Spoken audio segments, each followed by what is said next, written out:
Eastern region is a region that is gifted by nature, and I want to highlight some of the key activities that you can do when you come down to the east.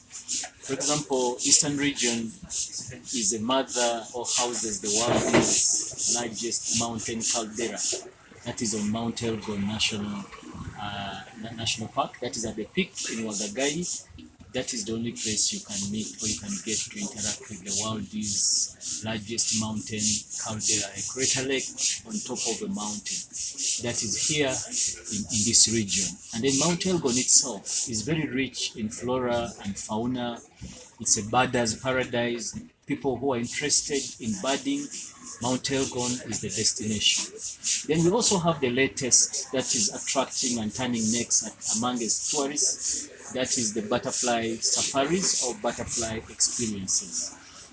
Mount Elgon has one of the highest one of the highest concentration of butterflies in East Africa. So for butterfly experiences, those that want to experience butterfly tourism, Mount Elgon is the place to be.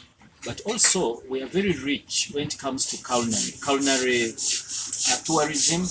Eastern region is very rich. When you go to the Basoga, the staple food is a mixture. You have mboli nenguruga, which translates to sweet potatoes, and then peanut paste.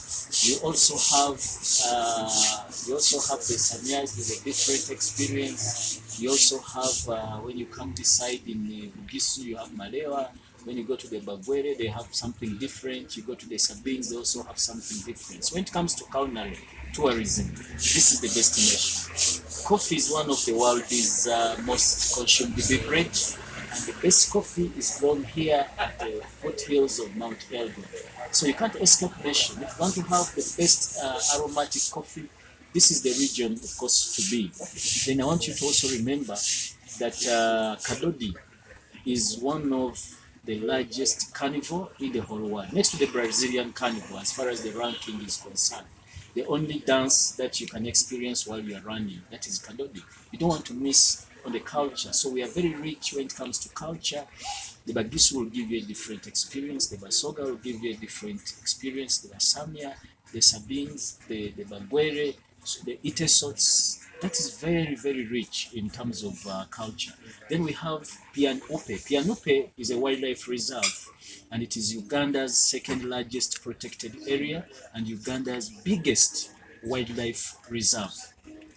This is the only place you can find a concentration of antelopes and the only reserve or protected area in Uganda where you can get to interface with the Rowan antelope. So it's the only place you can get to see a Rowan antelope in Uganda, and it has the biggest concentration of antelopes in Uganda.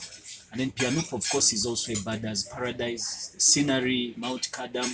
Of course, Pianupe is also a Depot Valley National Park. So if you want to experience real adventure, Kidepo Valley, where you'll find the Karamoja region, was voted actually a couple of times as Africa's third most beautiful national park. Very natural, very authentic in terms of nature. So we have a lot. We have a lot to offer as far as this region is concerned.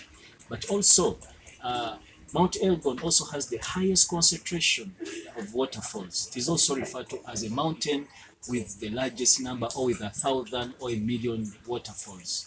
It's a paradise. It's a paradise for adventure. You can do biking tours. Religious tourism is based here.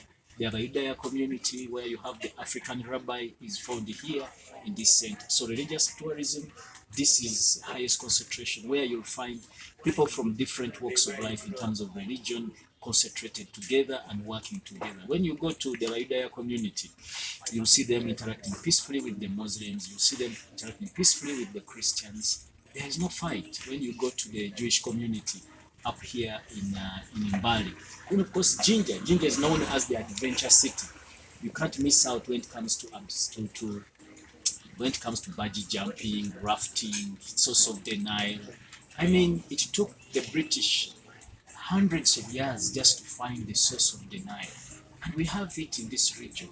There's no way you can escape to visit the East if you are someone interested in adventure. When you go to Sipi, it's a paradise for adventure. You want to check your adrenaline, you go abseiling in Sipi.